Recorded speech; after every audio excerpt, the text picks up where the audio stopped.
The United Nations Security Council has unanimously adopted a resolution endorsing an international roadmap for a Syrian-led political transition aiming to end nearly 5 years of conflict in the country. The 15-nation council stressed that, quote, the Syrian people will decide the future of Syria. This resolution acknowledged that the peace process will not end the war because it bars terrorist groups operating in the country from participating in a ceasefire.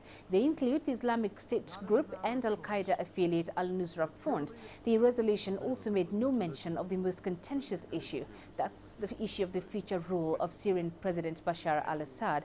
Earlier, we spoke to our UN special correspondent Lillington at the UN headquarters.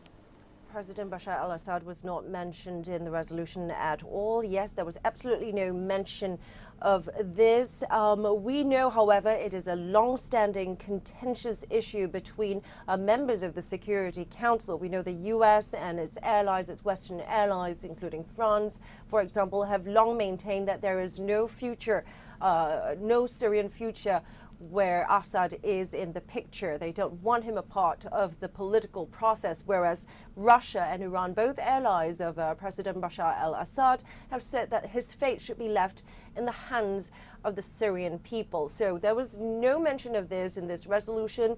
The question is, if there had been, would we have seen a resolution at all? Now, the other second sticking point is about who should be involved in the peace talks that are slated to begin in January. That's the hope, at least among the negotiators at the UN this session.